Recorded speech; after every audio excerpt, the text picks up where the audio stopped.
All right.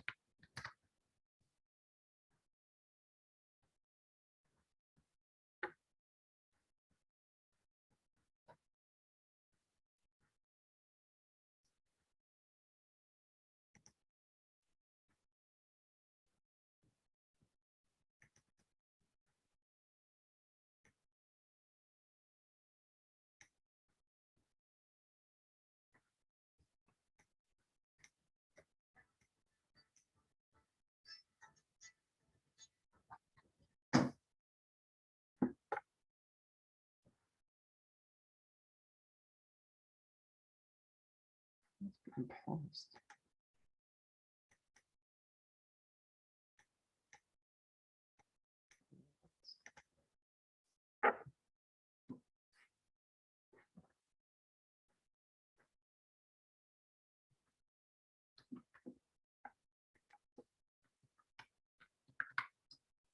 All right, so some controversies in ultrasound.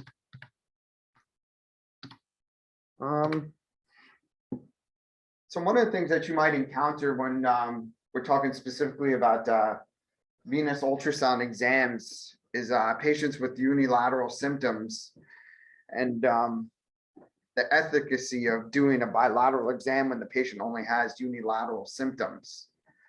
So historically, radiologists, they would only request the study to be done on the symptomatic leg to rule out DVT, following the practice of avoiding unnecessary, risk of contrast venography on an asymptomatic leg, and excess imaging. Vascular labs were usually directed by vascular surgeons, routinely evaluated both symptomatic and asymptomatic legs. So if you're in a facility that's guided more by a vascular surgeon as opposed to a radiologist, typically those vascular surgeons would evaluate both legs. Since the incidence of finding thrombus in an asymptomatic leg is less than 1%, there actually is no justification to study an asymptomatic leg. I know from my experience, one hospital allowed us to do unilateral lower extremity Dopplers. The other hospital that I worked at for lower extremity Dopplers, it was always a bilateral exam regardless. And that other hospital, even though it was, even though that one hospital where we had to do the bilateral exam, they wanted us to always start with the left leg. So it was kind of silly, like when you get patients in from the ER, the right leg is the one that's symptomatic and hurting, and you're automatically always having to start with that left leg and do both legs. Some patients were like, they understood, like, oh, it's all right. I would always explain, oh, we're just going to do a comparison of the two, so the doctor has images, I know this leg isn't hurting you, but we want to assess this leg as well, just so we have that comparison between normal and abnormal. So most patients were okay with that. Occasionally you had a patient that would question, the efficacy of that, or there was more of a insurance billing question, like, am I going to be billed for both legs? Unfortunately, it is billed as a bilateral exam.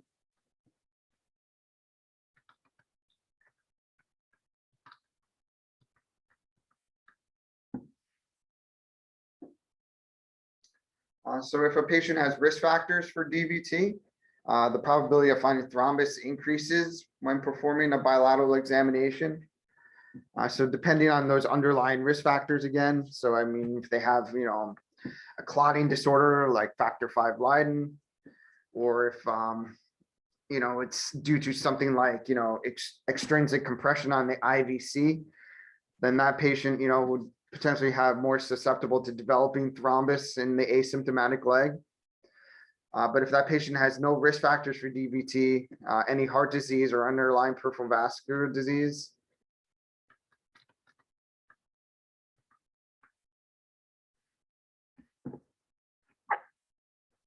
the extent of ultrasound examination, how much needs to be studied. Traditional examination, a patient with symptomatic extremity should be evaluated from the level of the inguinal ligament to the popliteal fossa in a continuous manner, in as continuous a manner as possible. So there are some facilities and laboratories out there where your examination essentially terminates at the popliteal fossa.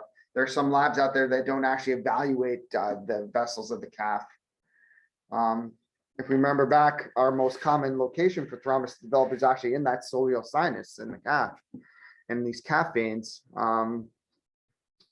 So that's another, controversy that could potentially surround doing a lower extremity venous study, is how far down do you actually go when you're interrogating a patient?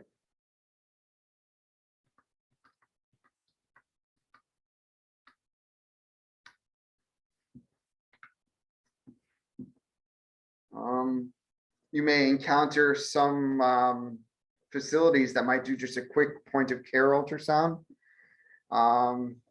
You have to also question, the efficacy of this exam as well. You're basically only looking at 2 points. They'll check the groin to see if there's any DVT there, and then they'll check the popliteal area. So this is something that might be done by, an intern down in the emergency room, or, an emergency room attending or a physician.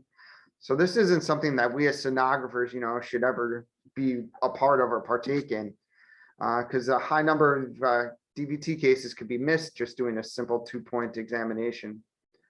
And this is not an accepted standard in America.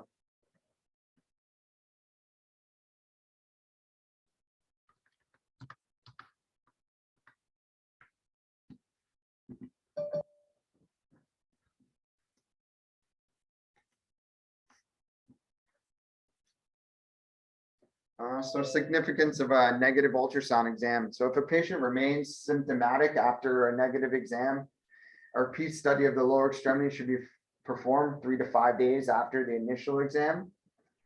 A calf thrombus may propagate in this time frame, so that's something to consider. Direct visualization of calf veins should be considered as a more direct approach to immediate diagnosis.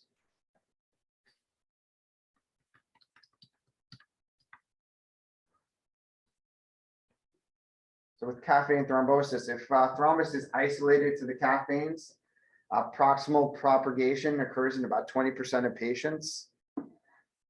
Ultrasound evaluation of the calf veins in both symptomatic and asymptomatic patients is as accurate as above the knees. If thrombus develops in the calf area, this could lead to destruction of valves and initiate chronic venous insufficiency. Detection of thrombosis in the deep veins should prompt initiation of treatment to avoid valve damage.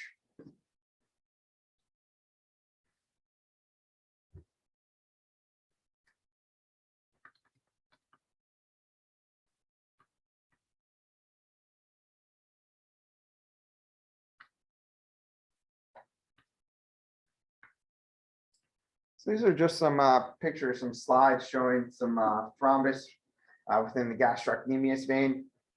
So this is a sagittal view of one of our gastrocnemius veins. So you can see that thrombus located within the vessel lumen. So it's heterogeneous with some hypoechoic intraluminal echoes. Here we see a nice transverse view of the dilated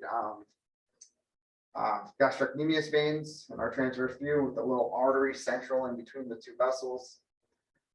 So in this patient, the thrombus actually was able to propagate superiorly into the popliteal vein. So now 12 days later, thrombus was visualized in the popliteal vein.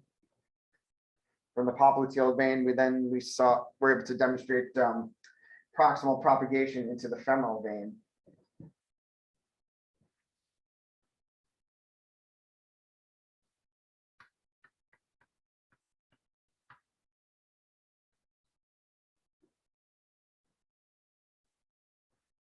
So compression ultrasound causing pulmonary embolism. So you might hear, people talking about the risk of thrombus embolizing as a result of us performing compressions and augmentations. So the risk of compression ultrasound are quite small if one takes care to avoid manipulating the vein beyond that which is necessary for diagnosis.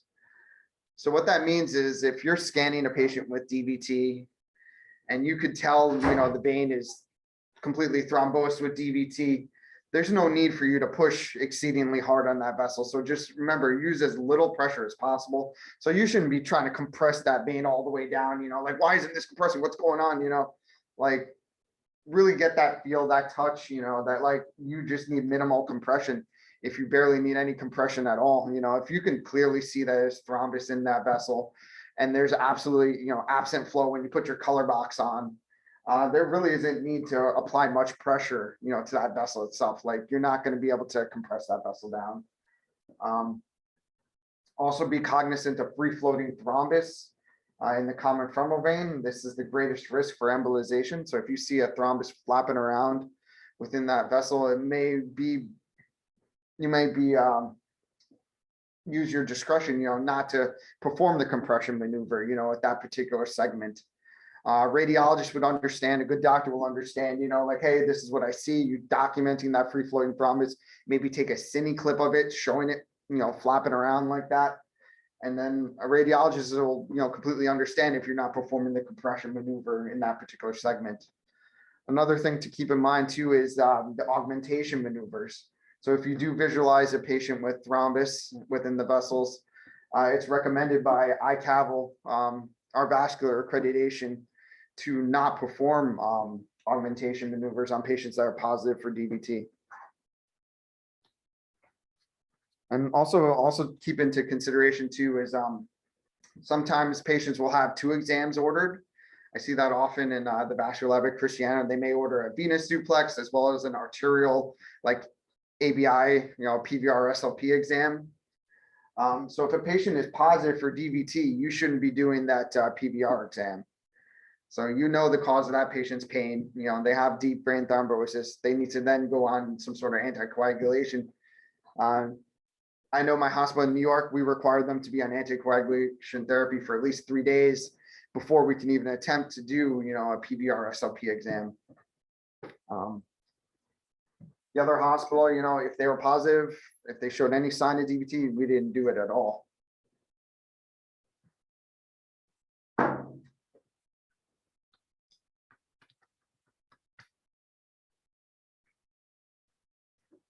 So this is a free-floating thrombus in the femoral vein at the level of the saphenous femoral junction.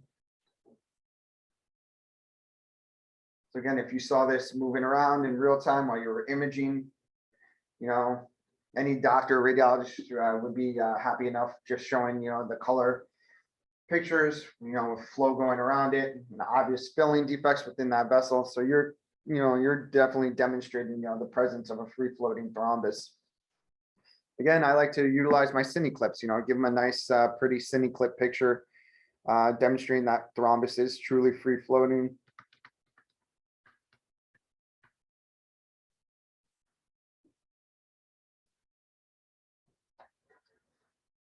So another potential controversy is the presence of DVT in patients with malignancy.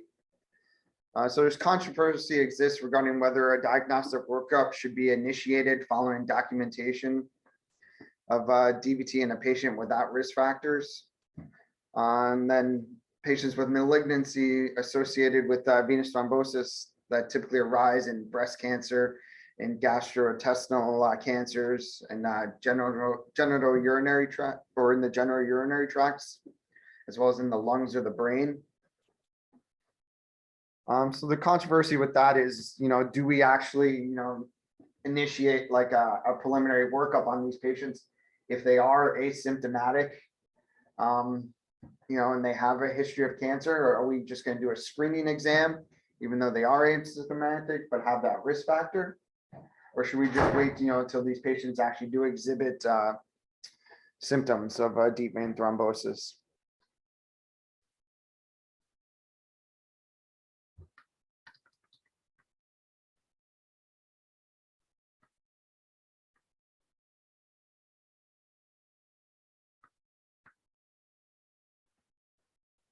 This is a patient with malignancy-induced thrombosis. So DVTs associated with malignancy tend to be more extensive and aggressive. Clinical examination demonstrates an extremity that is very swollen and painful.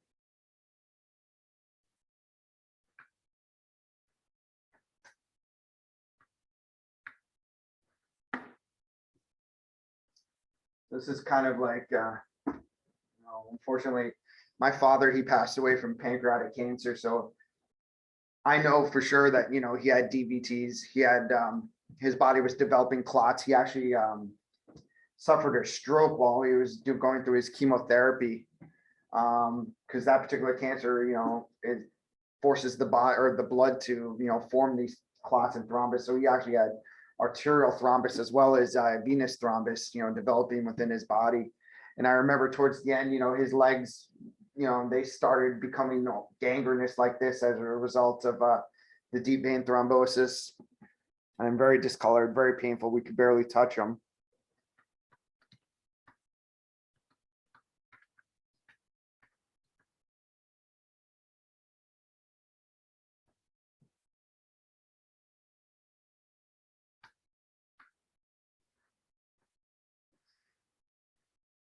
These are just some slides showing a patient with known history of malignancy, presents with tensely swollen extremities.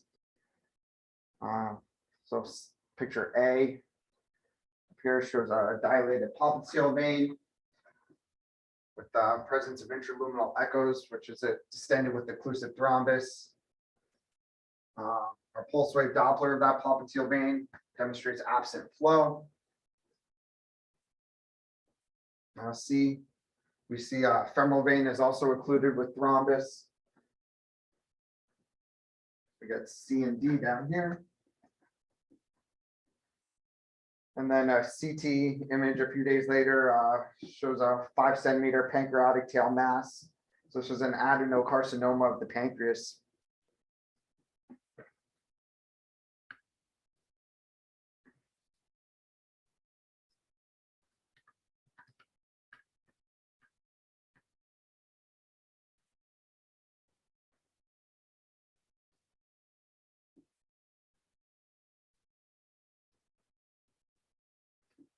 So Trousseau's syndrome or Trousseau's phenomenon. This is a venous thrombosis of the upper and lower extremities associated with visceral cancer. Trousseau sign, compression of the arm produces cardopedal spasms with a bunching of the fingers and abduction of the thumb. Patients with DVT related to Trousseau's syndrome usually clinically manifest with cancer within 1 to 2 years.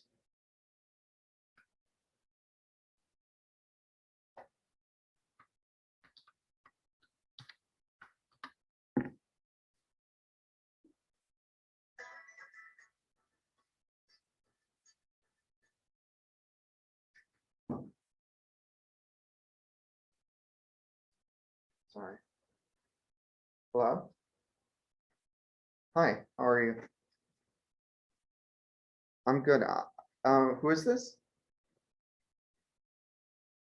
Oh, hi, how are you? I'm good. I'm actually just in the middle of a lecture right now. Am I able to call your office back?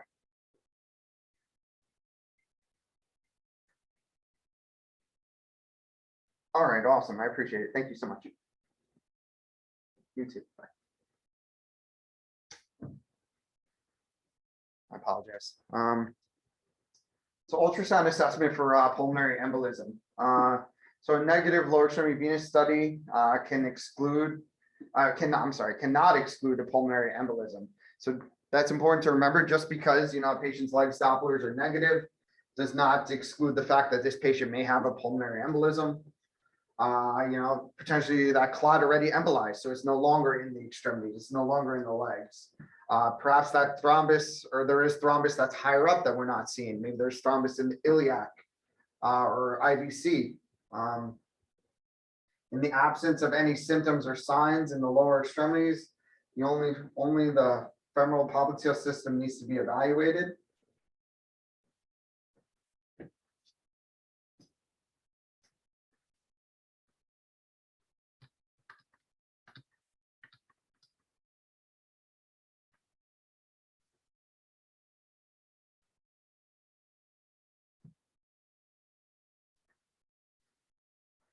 These are just some more case studies. So on the left, a middle-aged man presented with leg swelling and demonstrated acute thrombus in the right femoral vein. CT pulmonary angiogram confirmed a pulmonary embolism.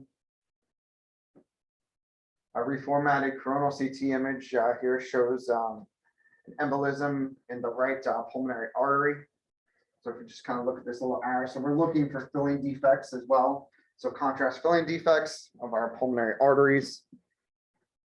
You can see that's the little area that appears hypoechoic. So if the vessel completely opacifies, it fills with contrast, that would demonstrate, the absence of any thrombus within the arteries.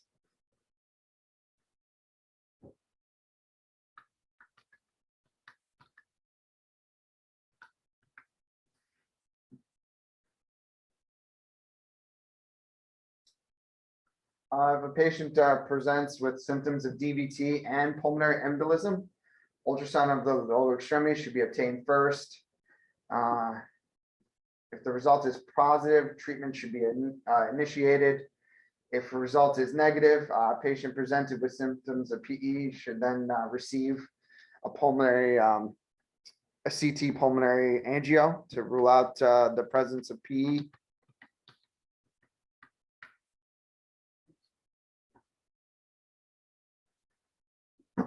For deep vein thrombosis, risk factor for DVT is a prior episode of DVT. So that's why it's important for us to get a good clinical history. Because remember, as that DVT resolves, sometimes it could leave, scarring along the inside of that wall. The patient may have may have the presence of chronic DVT within that vessel, and that residual or that venous scarring along that vessel wall creates a nice surface for new clots to form along. So that falls into our virtuous triad, that intimal damage or intimal trauma of the vessel wall. It's important to know, the risk factors for a patient, things like immobilization, trauma, pregnancy, childbirth, malignancy, so certain types of cancers we mentioned,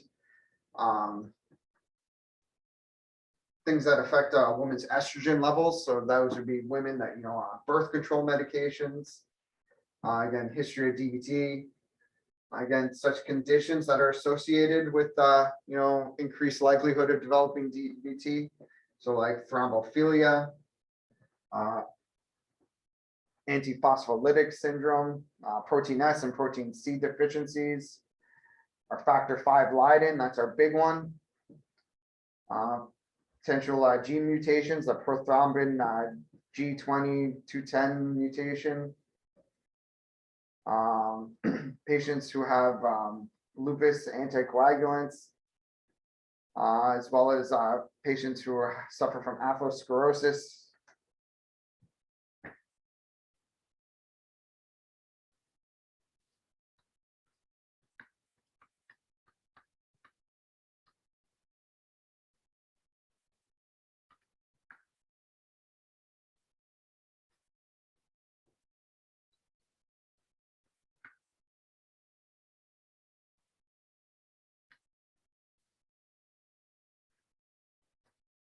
So this is a patient with an acute hip fracture and immobilization as risk factors for DVT.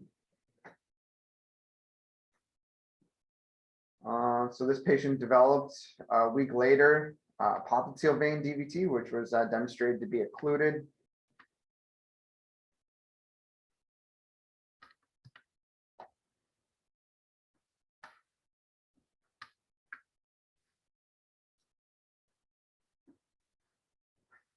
So we also have to remember that venous catheters, particularly in the upper extremities, represent a nice surface for clots to form along. So it's also a traumatic event, to the vessel itself, that introduction of that catheter into that vessel. So this is just a transverse view. You see your double linear echogenic lines showing the catheter itself within the vessel. So thrombus can form along that catheter itself. While the thrombus is forming along that catheter, sometimes what's called a fibrin sheath can develop. So after that catheter is removed, that thrombus typically comes along with the catheter as it's being removed. But as it's being reset or pulled out, sometimes what gets left behind in this lower screen could look like the catheter itself, because it formed along the line, that catheter line itself, and takes the shape of that catheter. And you develop this fibrous thrombin along where that catheter was, and this is often referred to as a sheath. So you could see the presence of a fibrin sheath within that vessel, even after that catheter has been removed.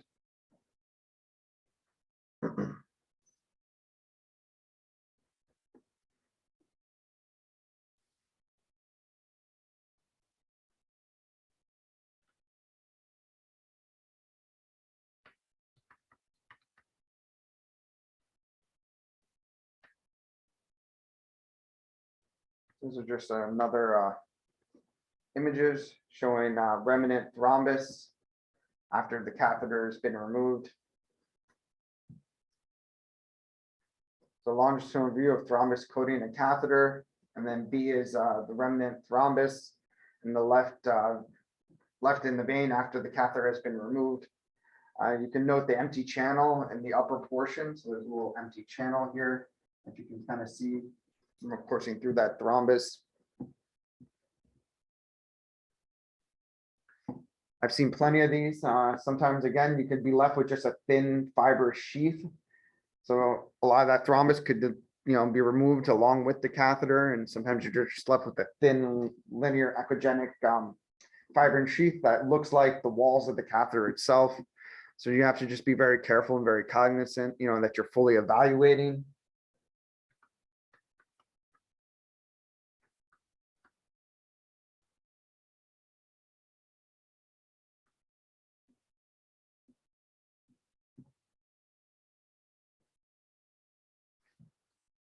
So we do have, when we're talking about the veins, some non-invasive tests.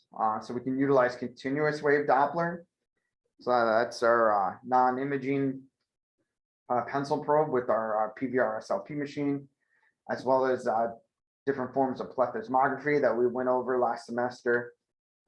So this just lists, our different forms of Pletheismography.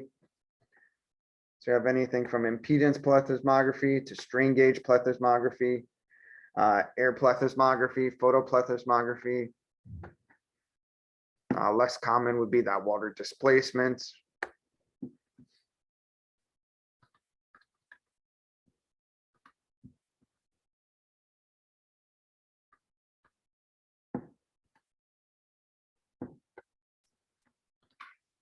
So this is our continuous wave Doppler, so our non-imaging probe. So this employs, again, two elements, one that's transmitting if the frequency, and the other crystal that's listening for that echo coming back. Our advantages for our continuous wave, just to recap: no aliasing, so we're able to detect the highest velocities. It's sensitive to flow, the audible sounds. Has the same venous characteristics as a pulse wave Doppler.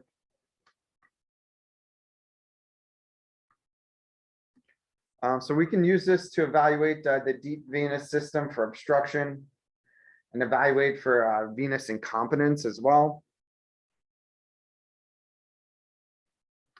Some of the limitations, since it's a non-imaging probe, we can't, it's difficult to differentiate between if it's a DVT or if that vessel is just being compressed from extrinsic compression and not allowing the blood flow to get through.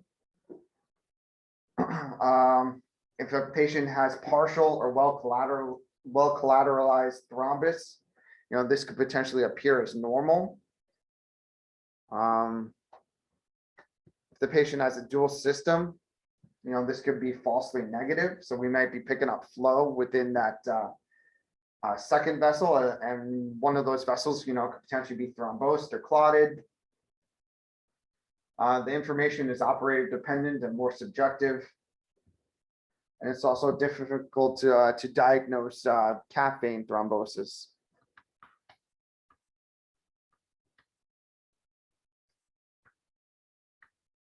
This is just a schematic showing continuous wave Doppler probe, showing how you have two crystals, one element that is transmitting and the second element that is continuously receiving. So one element is continuously transmitting a signal, the other element is continuously listening for that echo and receiving the signal back.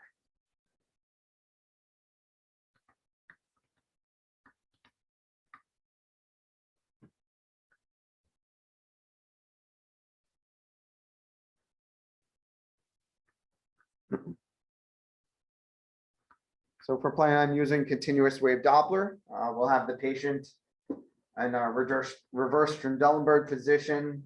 So this is going to be our, our classic frog-legged position with your leg externally rotated and the knee slightly flexed.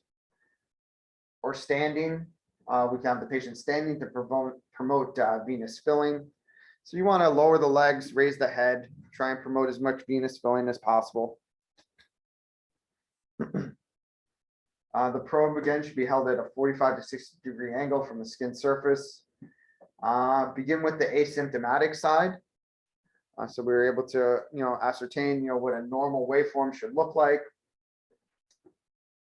When looking at the upper extremities, we're going to assess the jugular veins, subclavian, axillary, brachials, radial veins, ulnar veins, as well as the cephalic and basilic. Lower extremities, we're going to look at the common femoral, popliteal, and calf veins. And we're searching or checking for, again, our spontaneous flow, looking for phasicity, presence of augmentation, as well as Valsalva responses. And we're also assessing for, to ensure that the flow is unidirectional, because we can also, assess for the presence of valvular insufficiency if we're able to visualize flow above the baseline. So interpretation, so this is a qualitative interpretation, and it's based off of the venous Doppler characteristics, whether the flow is spontaneous, if it follows normal respiratory variation patterns, that phasicity, if there's demonstration of augmentation, as well as the presence of unilateral flow.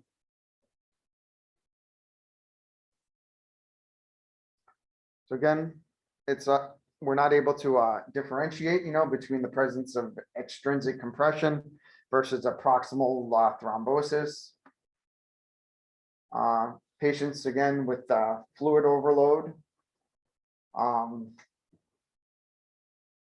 Patients with fluid overload could potentially affect our outcomes, as well as patients with venous pulsatility as a result of right-sided heart failure.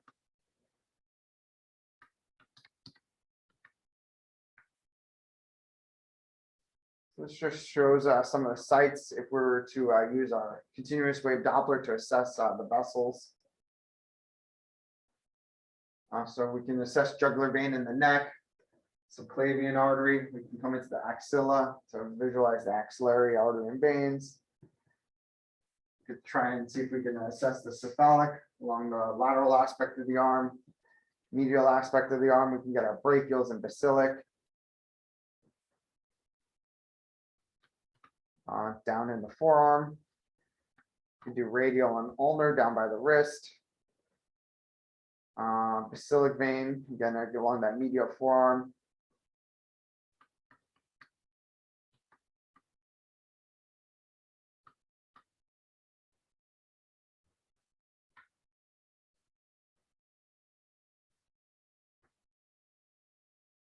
This just shows some positions for imaging subclavian and brachial veins using our PVR SLP machine. I'll be perfectly honest, this is really not a commonly used within the healthcare setting. I mean, we have ultrasound machines now that'll give us, very specific and direct, information as to the location, presence, or absence of thrombus. Just so you're aware, if you need to access the axillary, it is something that we're able to do. You guys are pretty comfortable with being able to find radial ulnar, brachial veins.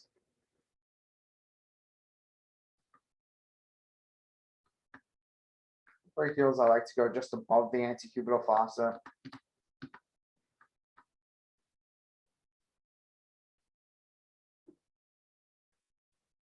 So when we're looking at the lower extremities, you can start with intubating the common femoral artery to demonstrate the multiphasic caudal flow signals, and then move the probe medially to locate the common femoral vein. So again, particularly if a patient has very pulsatile flow, or if they have congestive heart failure, that venous signal may present as more arterial or look more arterial in nature. So again, it's easier, or it's, it'd be easier for you to be able to document, the artery, because arteries definitely have a more, telltale sign. Again, arteries won't exhibit any sort of augmentation, so you can trap the patient trying to augment to differentiate between the two. But if you're able to locate the artery, then all you have to do is angle more medially and towards the groin, and you should be able to locate the common femoral vein. You also want to avoid pressure on the probe. You don't want to compress the vessel itself. Venous signal at a distance less than 1 centimeter from the corresponding artery suggests a large collateral. So if you're angling your probe and you're more than 1 centimeter away from where you found that arterial signal, that's probably just going to be a collateral and not the actual vein itself. This just shows probe positions for popliteal vein and then the posterior tibial vein. So we know posterior tibial veins. We were able to image the artery. So it's that same position that we're imaging the artery behind that medial malleolus. Again, if you want to image popliteal vein, you just come posterior into the popliteal fossa.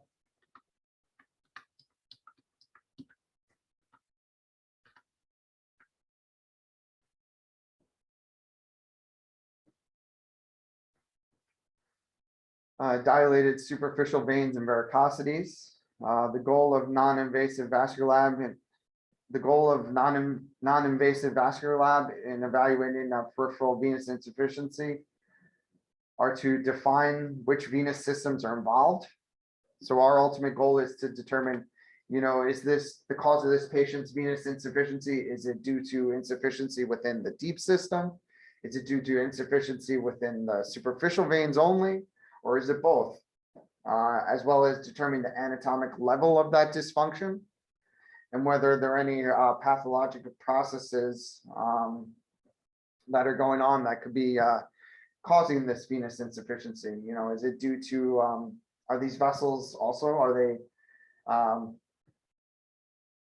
is there obstruction to these vessels? Is there thrombosis within these vessels as well?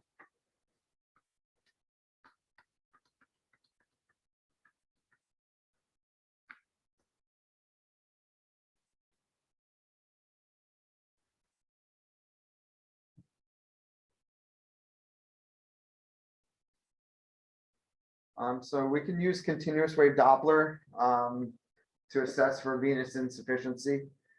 So we can place the continuous wave probe at that saphenous femoral junction with distal compression. So if there's a retrograde flow present, this is suggestive of incompetence of either the GSV or the common femoral vein.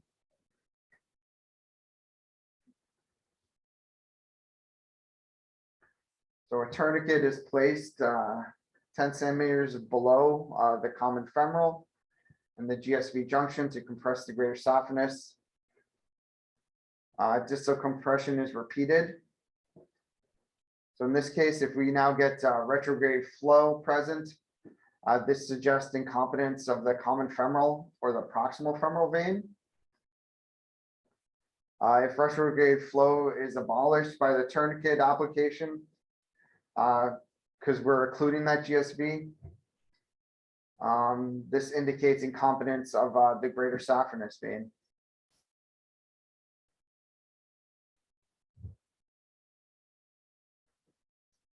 So basically what that's saying is that, we place the tourniquet, we're imaging up in the groin. So that tourniquet will essentially, close off the greater saphenous vein and prevent blood flow from leaking backwards. So if our conditions resolved, so if we have, improvement of that retrograde flow, then we can deduce that retrograde flow that we had imaged without the tourniquet was a result of incompetence in the greater saphenous vein. But if that retrograde flow still persists even with that tourniquet, that means that venous reflux is within the deep system. Because placing the tourniquet only cuts off flow within the superficial vessels. Within the Sapheno-Popliteal junction, the Sapheno-Popliteal junction should be examined in a similar manner to distinguish the popliteal and gastrocnemius reflux from incompetence in the small saphenous vein. So we can do a similar thing, placing our tourniquet below the knee as well, and then imaging in the popliteal fossa. So similarly, if we have a tourniquet now below the knee, we're compressing the small saphenous as well as the GSV. So we can determine, if reflux persists with that tourniquet below the knee, if we know that it's an issue with the deep system. If we get improvements of the reflux with the tourniquet below the knee, then we know that it was the small saphenous vein that was incompetent.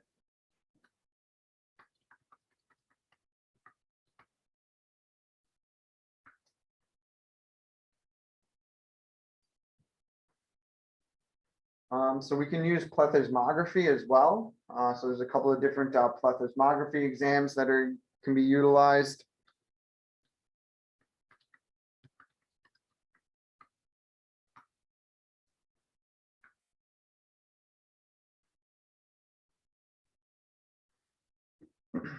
So we have something called Impedance Platform. So this utilizes an electric current to measure resistance. Changes in electrical impedance are result of changes in blood volume. So as blood volume increases, the resistance to flow decreases. So the capabilities of this are for detecting lower extremity DVT. So with this impedance plethysmography, we're looking for impedance or something blocking that blood flow from traveling up the leg. So what's going to be blocking that blood flow? That would be the presence of thrombus within that vessel.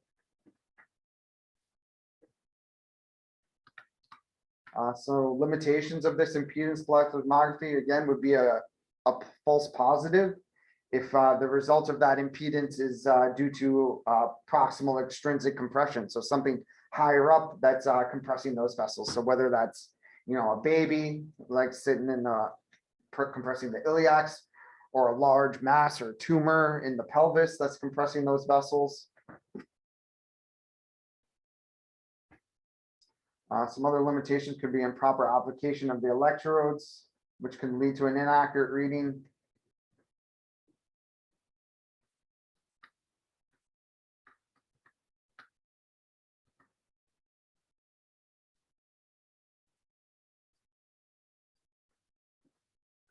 So we have a 2-wire and a 4-wire method for impedance plethysmography.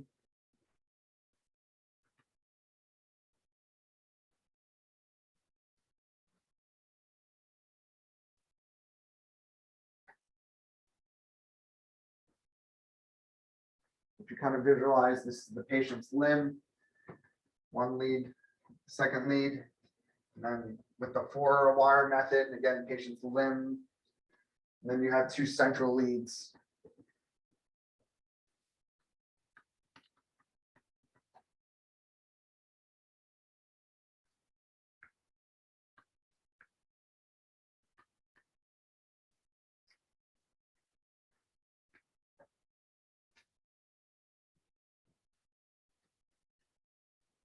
So preparation, patient should be supine with legs externally rotated and elevated above the level of the heart.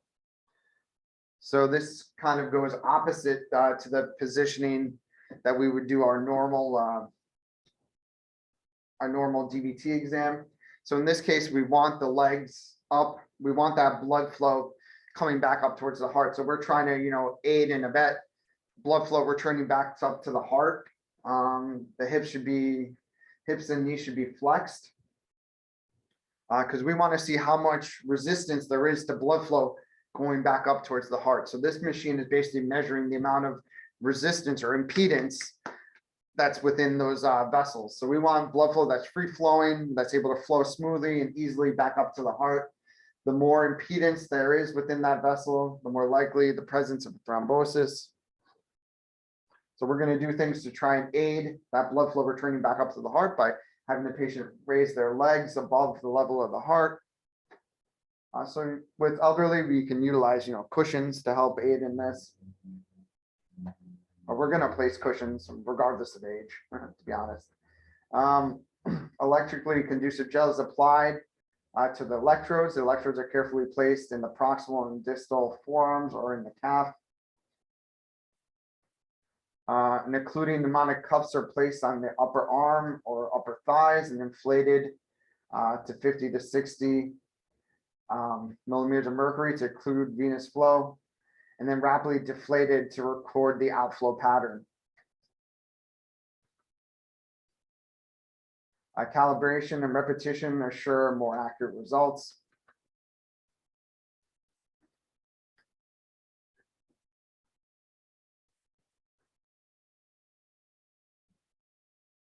So with interpretation, we have two values. We have maximum venous capitulations, I can pronounce it, and then maximum venous outflow. So the first one is the maximum filling capacity of the veins as venous flow is momentarily halted by the occluding cuff. So that's the maximum volume. So basically what we're doing is we're occluding the veins, allowing the vessels where we're sensing in the calf to fill with blood. And then we're releasing pressure of that calf, of the cuff, and allowing the blood flow to flow freely. So we're going to measure the amount of the maximum filling within those vessels. And then we're also going to be able to measure the maximum outflow. So how long it takes for that flow to get back to that baseline. Basically how long it takes for that calf to empty with flow. So the amount of venous emptying that occurs after deflation of that cuff. And then this is placed on a scoring grid.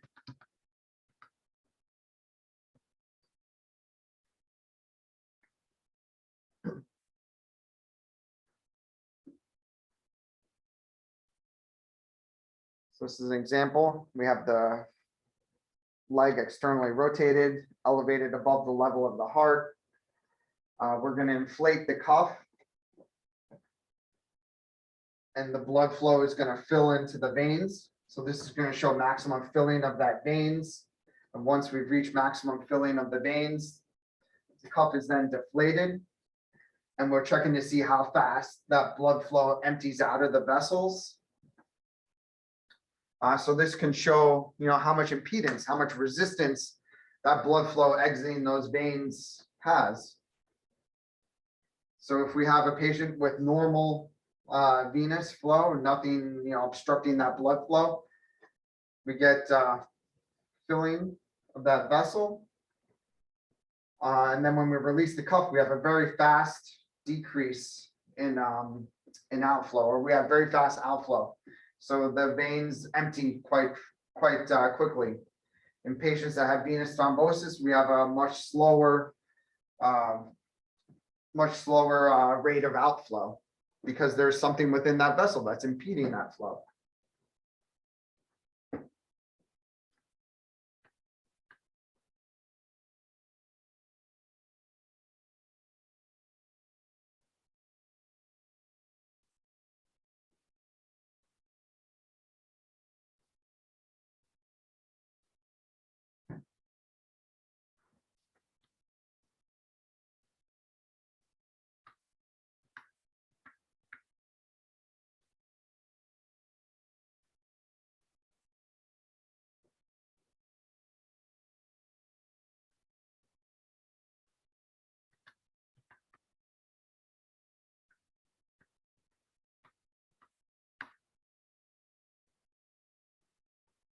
So we can also utilize strain gauge plethysmography. So this uses a metallic liquid alloy or mercury-filled tubes to measure changes in electrical resistance as the circumference of the ligament expands or contracts, and evaluates volume changes. So this can be used to detect venous obstruction in the large veins above the knee. So this is similar to our impedance plethysmography. So this is again being used to determine if there's presence of DVT. Application of this is limited due to its sensitivity. Again, you run the risk of false positives if there's presence of extrinsic compression on that vessel seen higher up. And also the presence of peripheral arterial disease can decrease venous filling. So if there's less blood flow getting down the leg, there's going to be a less less filling of the veins. So that reduces our venous filling times. Chronic obstructive pulmonary disease can elevate central venous pressures as well with this. So a patient has COPD or potentially right-sided heart failure, you're going to have elevated pressures within the veins. So this could affect your results.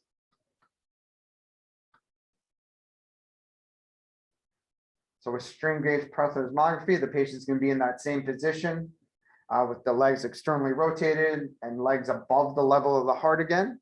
So we want to, encourage flow back up towards the heart.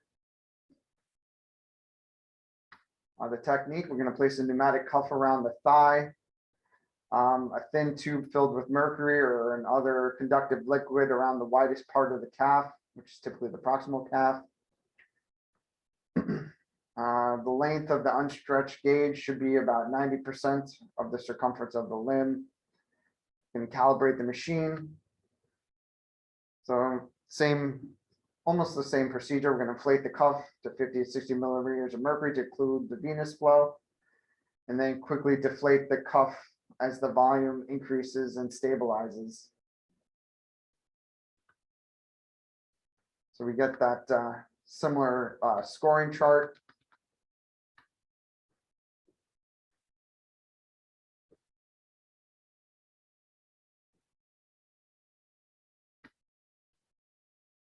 We inflate the cuff. We're measuring how that calf now expands or stretching the calf as it's filling with venous blood.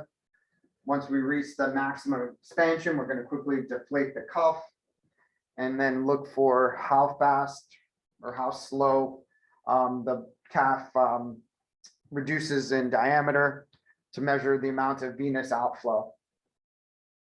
So again, we're going to measure how much venous outflow or how much the calf reduces in diameter in that 3-second period. So you can see in normal, we get a significant amount of reduction in calf diameter, which signifies a significant amount of venous outflow, where someone with abnormal sign would have just a minimal amount going from that maximum diameter measurement.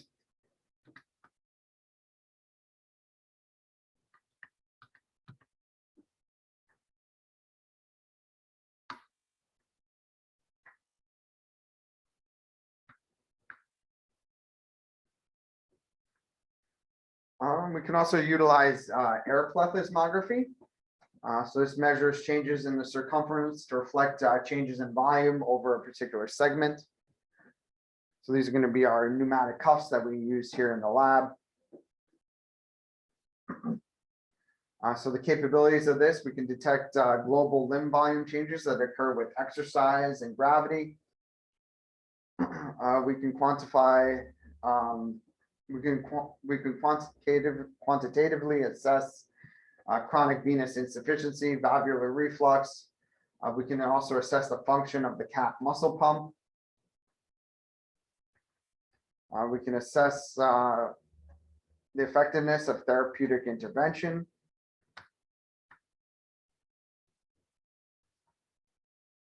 Some limitations. So venous filling index correlates with the severity of chronic venous insufficiency. Specific malfunctioning venous segments cannot be identified or targeted for therapeutic interventions. So what that means is we can kind of tell which segments, could potentially be involved, but we can't identify the exact location of those segments. So when we're looking to guide, therapy, we don't know exactly, which valves or which exact, pinpoint the exact level of the valves that are involved. We're unable to detect small changes in venous reflux and the calf muscle pump function. So if there's small, defects in the calf muscle pump or small venous reflux, small amounts of venous reflux, we may not be able to detect this. May be difficult for many patients to perform the exercise routine that's needed.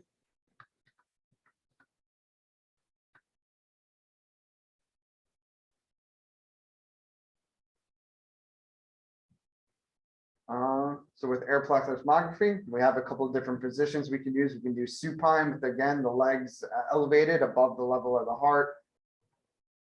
We can also have the patient standing in with weight in the opposite extremity. And we can have the patient do heel raising exercises. So the technique, cuff is connected to the pressure transducer and wrapped around the calf. 6 millimeters of air is put into the calf to provide a baseline pressure. We place another calf in the thigh area. The thigh cuff is rapidly inflated to 50 to 60 millimeters of mercury to occlude venous flow. The occluded thigh cuff is then suddenly deflated and blood moves rapidly out of the leg. So this is the same method that we're going to use for determining our impedance. So we calculate that maximum venous filling and the maximum venous outflow.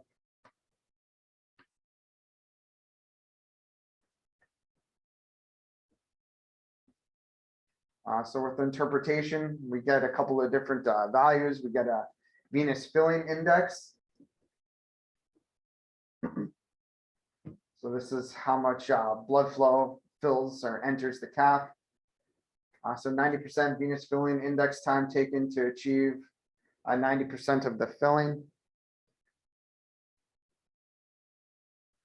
We also get an ejection fraction. So this is the amount of blood expelled versus the total amount of the venous volume times 100. And then we also get a residual volume fraction. So this is how much blood is left behind in the calf after the blood is expelled from the calf. So we get a percentage as well.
I'm just kind of skipping over those slides because, to be honest, just understanding that we have several different methods for, calculating with plethysmography.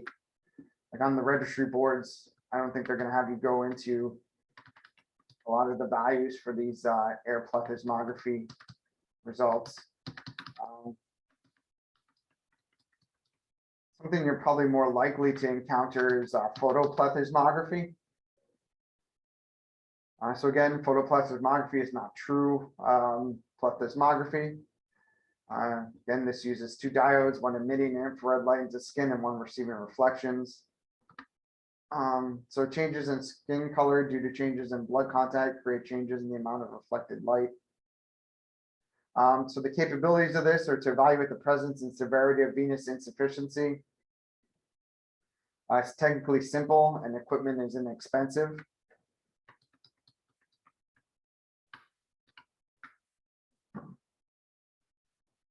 So patient preparation, so they can be seated with the legs dependent, or not. You want to make sure they're not bearing any weight on their legs, the one that you're examining. The PPG sensor is placed above the medial malleolus, so just above the medial malleolus in that gator zone. You're going to obtain a baseline tracing with your PPG sensor.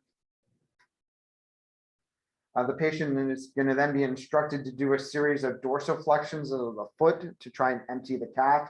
So you're going to simulate, calf. You're going to activate the calf muscle pump to try and empty out venous blood flow from the calf. And then the patient is allowed to relax their leg and allow for venous flow to pool up again. And with this, you're going to measure a venous refill time, so a VRT in the calf. And then you're going to apply a tourniquet, or you can potentially use a blood pressure cuff inflated to 45 millimeters of mercury, or you're going to place below the knee, above the knee, and you're going to measure the venous refill times again.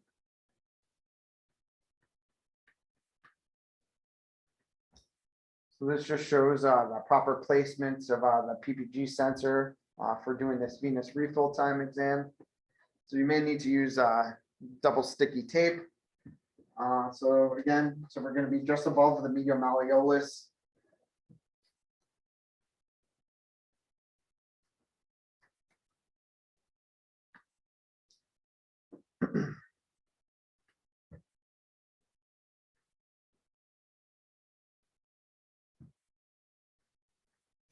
So the venous refill time is equal to the number of seconds required for the PPG tracing to reach a stable endpoint for at least 5 seconds.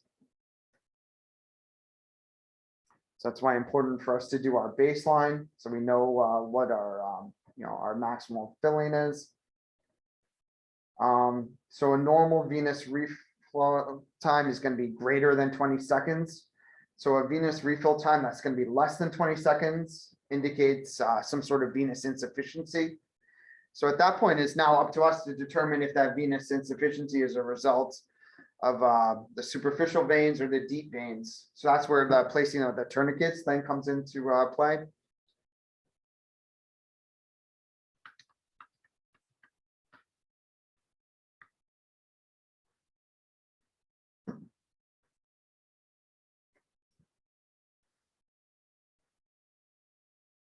So we place our PPG sensor. Again, we're above the medial malleolus, up in the gator zone. So we run our PPG sensor. We require a baseline tracing. So then we have the patient, again, they're going to dorsiflex their calf. So do point up their toe, dorsiflex their calf. We're going to have exercise until we empty the calf of blood flow, or empty the calf of blood, venous blood. And then we're going to just have the patient relax and see how long it takes for the calf muscle to fill back up with blood and reach our same level of our pre-exercise, our baseline point. So in a normal patient, we should have a nice long prolonged period that's greater than 20 seconds. So on the bottom of your strip tracing, you'll see your second marker. So you're going to count out, 20 seconds. in patients that have an abnormal or a positive result for venous reflux, we're going to have a very short refill time because that calf muscle is being filled back up with reflux, with blood that's being refluxed in the veins back down to the calf, as opposed to going through the arterial system and refilling the calf through the capillary beds.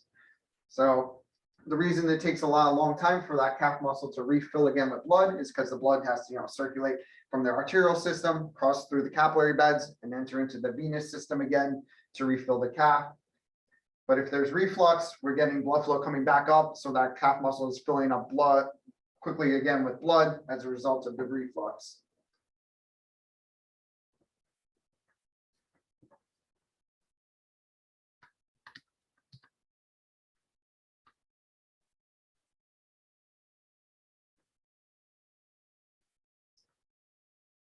This is a good example of, again, normal versus an abnormal response.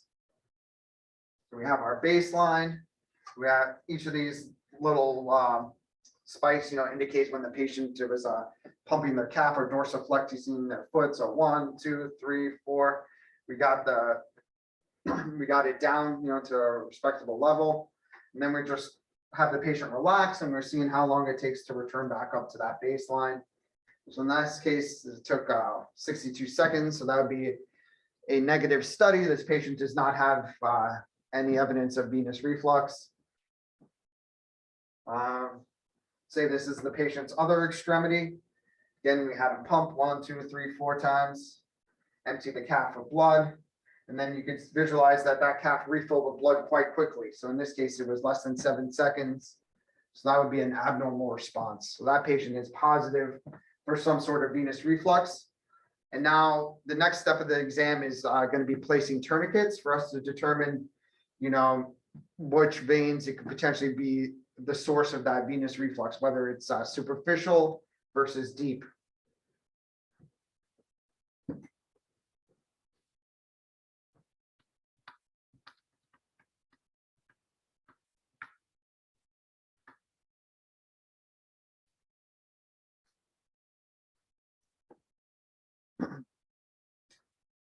So this chart just shows what our normal venous reflux time. So a venous refill time greater than 20 seconds without a tourniquet indicates a patient who's normal, that does not have venous insufficiency. So if that refill time is less than 20 seconds, or if it's refilling quickly, this indicates that it's abnormal, that the patient does have venous reflux.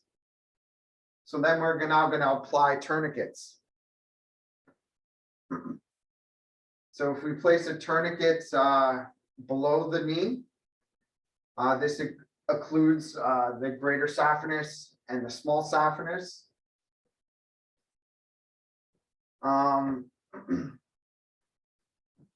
If our venous refill times then normalize, then this indicates that the reflux was either in the greater saphenous or the small saphenous vein.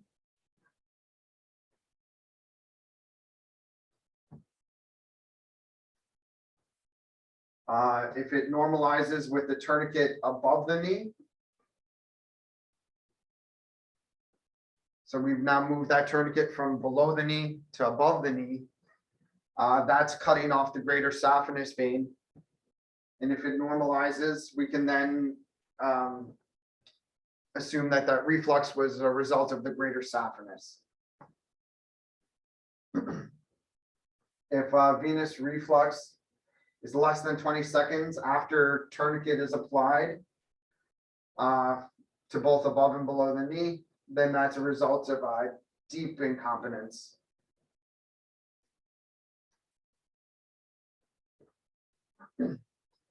So if the venous reflux time improves but does not normalize, this could be a result of both deep and superficial incontinence.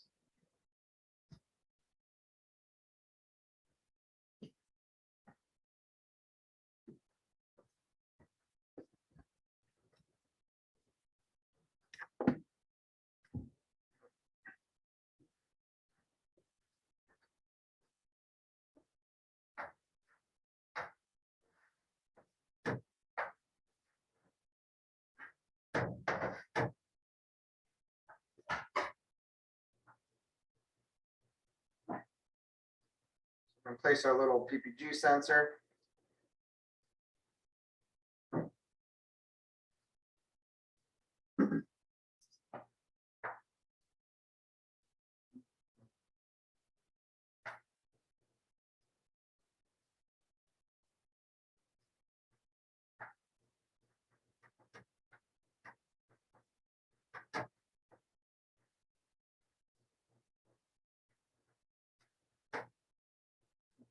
Different colors.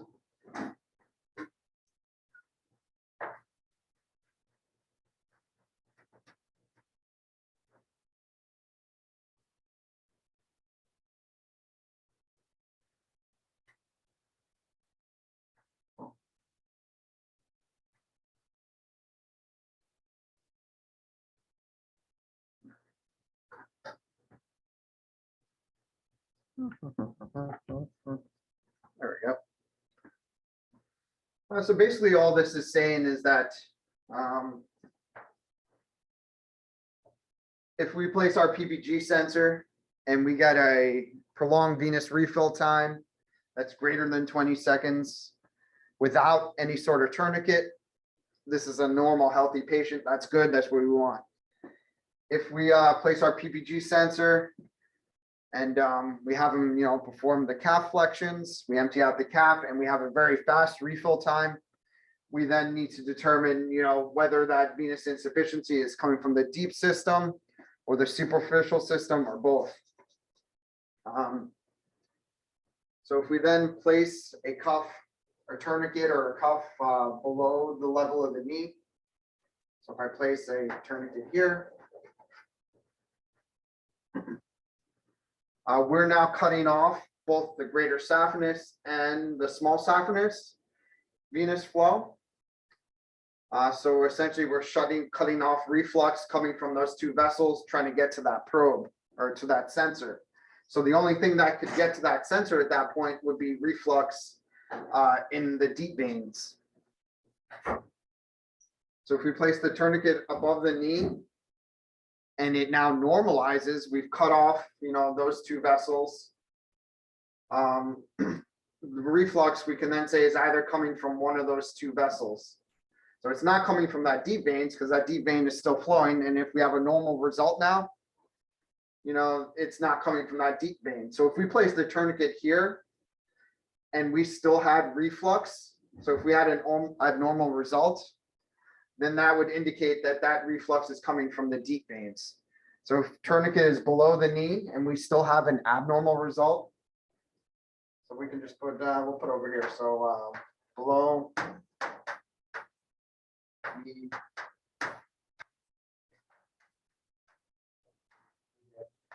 tourniquet. So if VRT, venous refill time, is less than 20 seconds,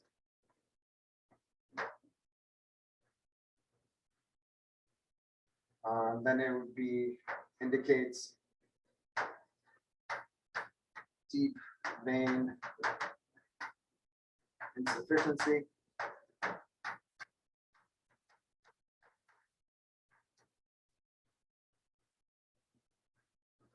this is what tourniquet below the knee. BRT is less than 20 seconds and indicates deep vein insufficiency. BRT is greater than 20 seconds, so it's now normalized.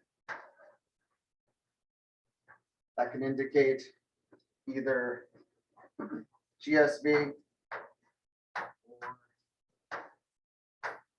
or LSV insufficiency.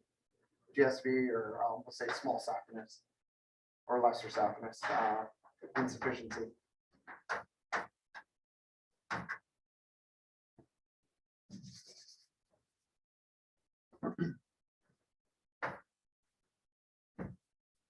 So then we'll move that tourniquet up and place it above the knee now.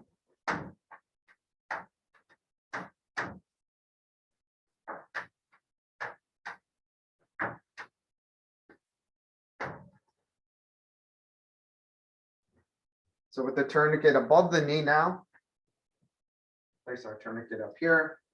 thigh.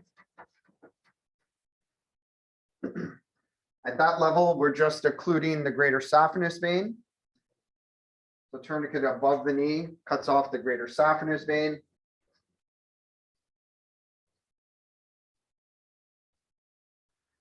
And if VRT, our venous refill time, now normalizes.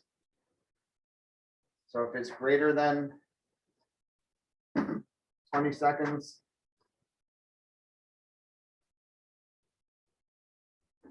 that would then indicate that this reflux was a result of the greater saphenous vein.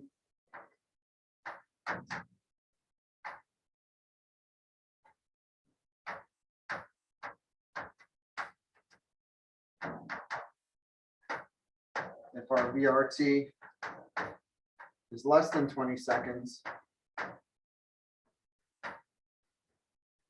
then that reflux came from a small saphenous vein.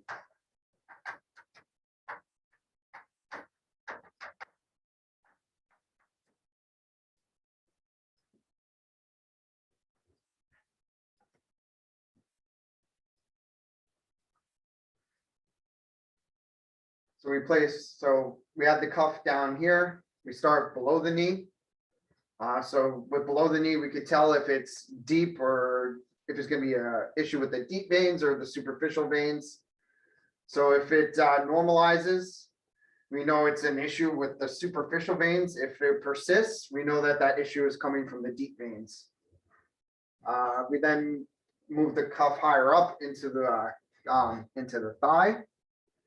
So by placing it into the thigh, we then can cut off the GSV and determine whether if it's coming from the GSV or the small saphenous. So if we then cut off the GSV and it normalizes, we know that that reflux was a result of the greater saphenous vein. If it persists, we know that that reflux was a result of the small saphenous vein. So we're cutting off the GSV. If it's abnormal, then that blood flow is still coming from the small saphenous vein, or that reflux that we saw when the tourniquet was below the knee is a result of the small saphenous vein. If it normalizes, we know that that small saphenous vein was okay. We know that the deep vein is okay because we're never going to be occluding that one. But what we're occluding is that the GSV. So we know that that issue, if it normalizes, comes from the greater saphenous vein.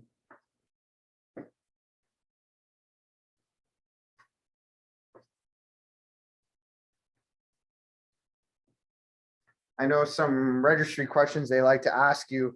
They'll say, like venous reflux time, with and without a tourniquet, above and below the knee. They'll give you numbers and they'll ask you to try and figure out, whether if it's small saphenous, greater saphenous, or deep vein, that's insufficient.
So this is a good example showing, basically what happens is you're counting the seconds of the little boxes. If you were to give one of these diagrams on your test, so you count from the time they stopped pumping, so you can tell, where the patient was pumping their calf. You count from the time that they stop pumping, how many seconds it takes to rise back up towards that baseline.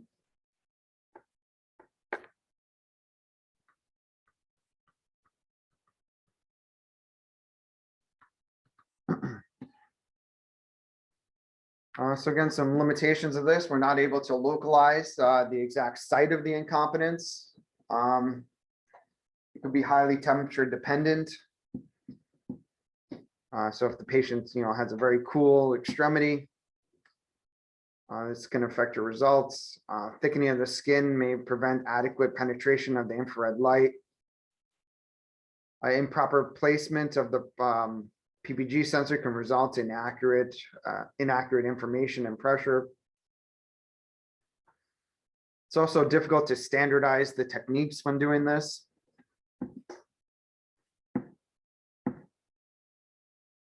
Again, so if the patient, doesn't fully empty their calf, it might, refill quickly. PPG sensors must be placed on intact skin and not on varicosities, inflammation, or ulceration. So again, if a patient, has chronic venous insufficiency, they have wounds or ulcers in that area, we can't place that probe over those wounds or ulcers.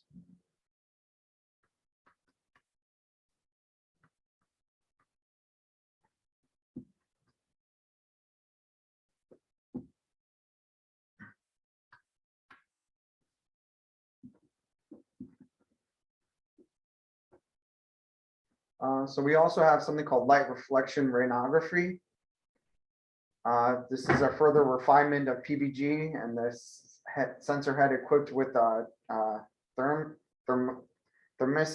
The presence of thrombosis meaningfully reduces venous emptying and lower resistance.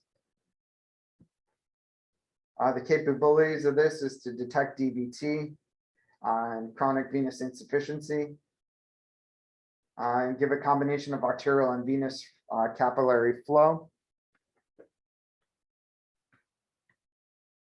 Limitations of this type of imaging may not reflect whole leg venous function.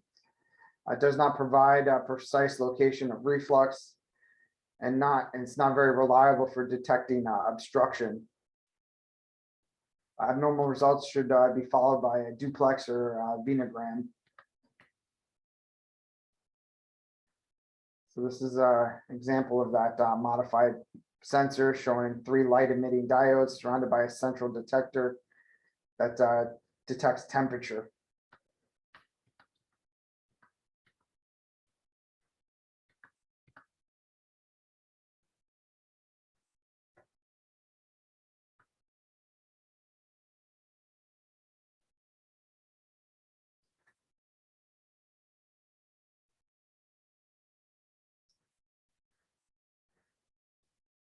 So it's kind of similar. So it combines, calculating that venous refill time with skin temperature.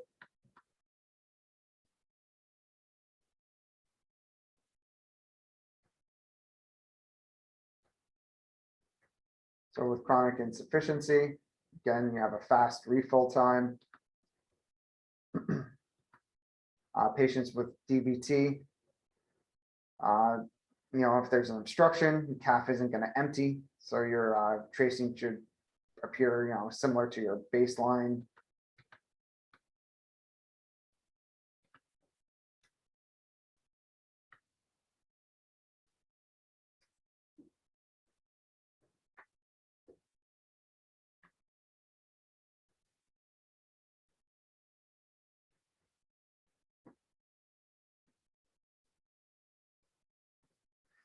So this is called Phlebonography. With this principle, venous flow is phasic and synchronous with the respiration. Measures volume changes that occur because of respiration using air-filled cuffs that encircle the limbs. So these changes in limb volume cause changes in the air-filled cuffs. So it's a form of Pletheismography. So this could be used to detect venous obstruction in the iliac, femoral, or popliteal veins. This technique is also more sensitive to calf thrombus than the other Pletheismography techniques.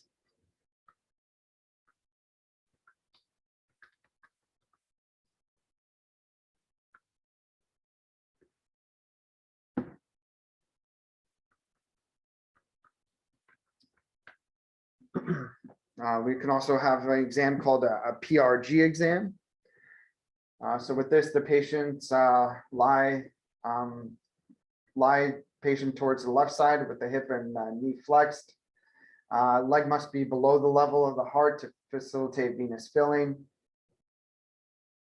If abnormal results are obtained, the patient is slowly repositioned from the maximum left side line to supine to maximum right side line. With this, 6 PRG cuffs are placed at the thorax, high thigh, upper, mid, and lower calves and foot. All the cuffs are calibrated. The thorax, thigh, and cuffs sense volume changes in the deep veins to provide deep veins. Foot cuffs provide distal compression.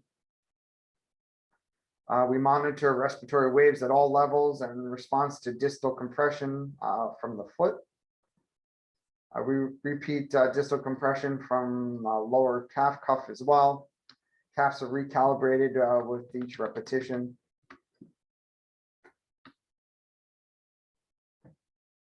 So this interpretation is also qualitative. So when respiratory waves are evident at all levels and baseline remains stable following distal compression, this is considered normal. Diminished or absent respiratory waves, again, indicate abnormal with DVT. And also a non-stable baseline or rise in baseline could also indicate the presence of DVT.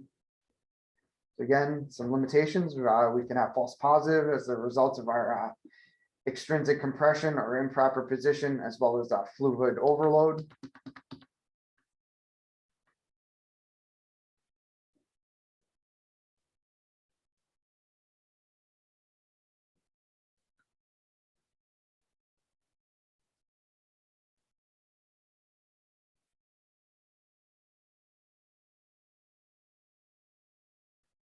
So we have position and waveform analysis. So we're looking for loss of the respiratory variation of the waveforms.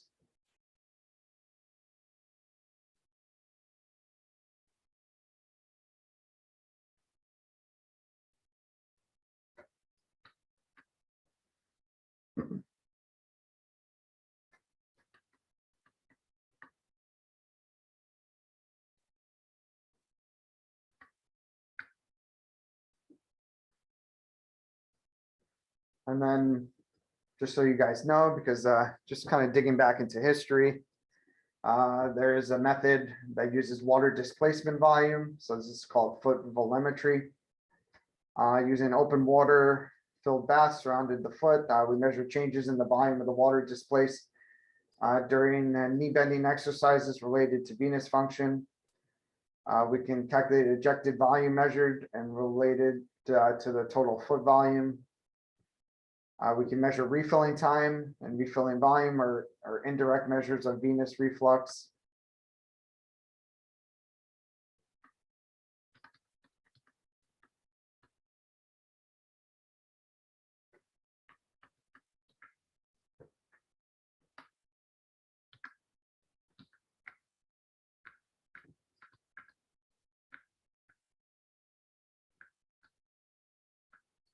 So to be perfectly honest, a lot of these Pletheismography methods for assessing for DVT and reflux really aren't, particularly utilized in the clinical setting because we have our ultrasound machine. So our ultrasound machine, we can figure out exact location of reflux, severity of the reflux, duration of the reflux, if there's any other underlying pathologies going on or any of these vessels thrombosed. We're able to image, perforator veins, diameter of the perforator veins. We know exactly, which valves are involved, which level of the GSV is involved. So we get much more quantitative data. We can time, how long that reflux is. And we can also, monitor the reflux over time. And kind of, really skipping a step, a lot of these plethysmography exams, if they are positive, the patient is eventually going to come back for a duplex exam, to determine exactly, which level is involved and what vessels are involved. Um, so, particularly if it's reflux of the deep veins, it's good for us to know, which deep veins are involved. Not that they can necessarily do much about, deep vein reflux, but it's also, helps, surgeons in planning.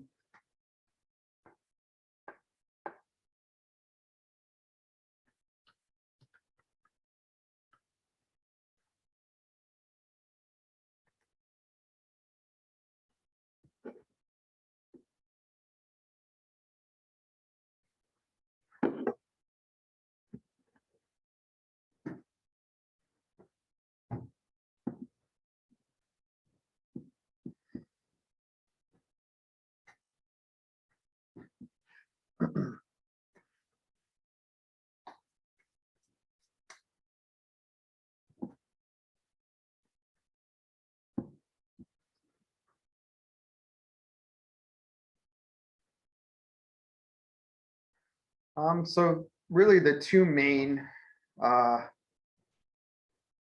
things that I've encountered are going to be like, using this PPG method because it's simple, it was easy, it's easy to reproduce, to calculate venous reflux time, and understanding, your venous reflux times and, the effects of placing the tourniquet and being able to determine, is it deep vein? Is it small saphenous? Is it great saphenous? By the placement of those tourniquets, if you can understand, that, like, what it means when the tourniquet's placed and then the reading that you get, which vessels could potentially be involved, and being able to narrow it down, go through your steps, as well as with impedance, understanding that, if there's if there's something occluding that vein, you're going to have high impedance. So you're going to have slow flow exiting out of the calf. So it's kind of opposite to our reflux.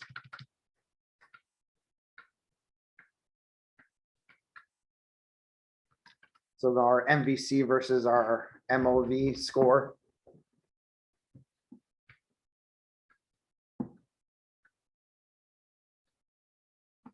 So just understanding our impedance plethysmography. So in this case, normal, we want a lot of flow exiting that calf quickly. That shows that there's nothing impeding, nothing blocking that blood flow. So that's where we can determine, that there's likely not a deep vein thrombosis that's blocking, occluding the blood flow. So just, when you're taking your boards and you're taking your tests, just remember that in this case, we want a fast outflow. So that indicates a normal result. Whereas with the reflux, we want it to take its time. We want a nice slow venous refill time. So slow venous refill time versus fast. So over here, fast is bad. With the impedance, fast is good.